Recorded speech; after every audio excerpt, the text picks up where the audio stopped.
Hi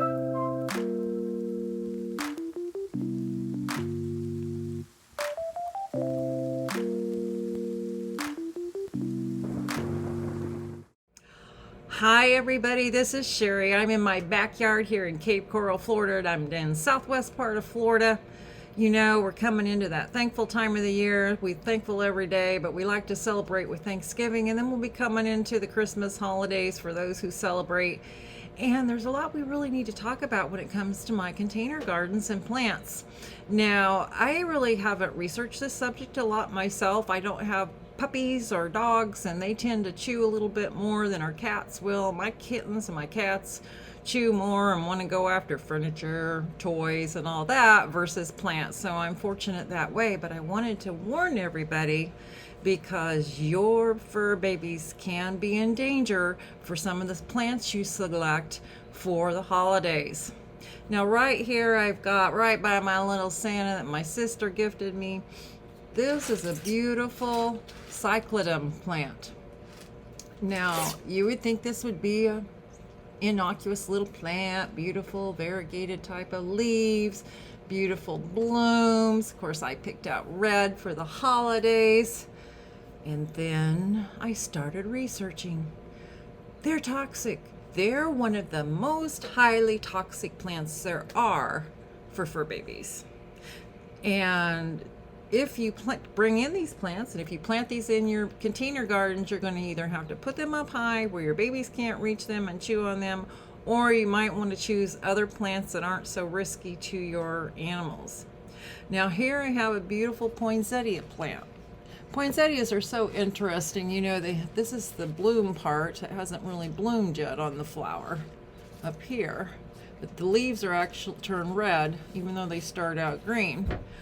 I used to be among those who thought that poinsettias are very toxic.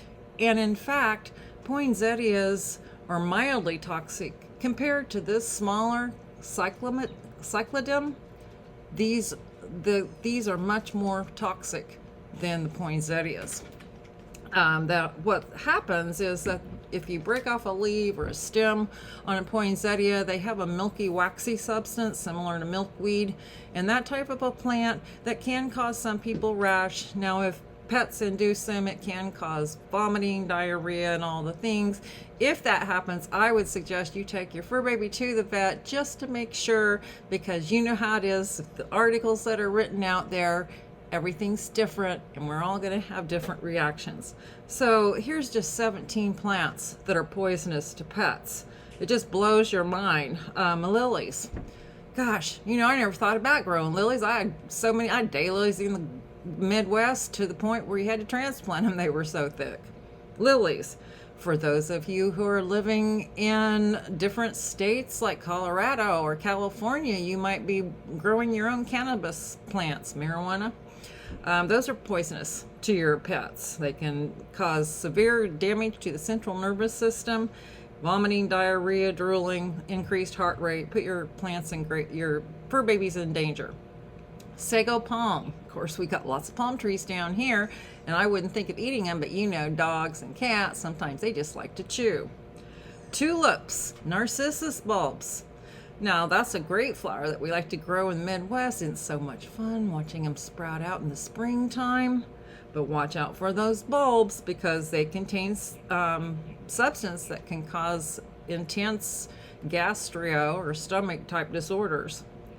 Azaleas and rhododendrons. You know, azaleas on my bucket list. I love azaleas. They're a beautiful plant. They do grow well down here in southwest Florida. They like a little bit cooler sometime, but they're another plant that can cause poison and all that, and have poisons, or at least mild toxic substances that can make your fur baby sick.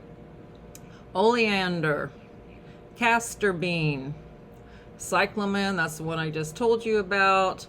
Kalanchoe, some of these I don't know well. Yews, amaryllis. Amaryllis is a very popular, that's the one that gets those big tall spikes with the bright big flowers. Cannas look like that. They're gorgeous, gorgeous. They look like big giant hibiscus flowers on the end of a stem. Those Those are very dangerous. They can cause vomiting, depression, diarrhea, abdominal pain, hypersalivation, anorexia, and tremors.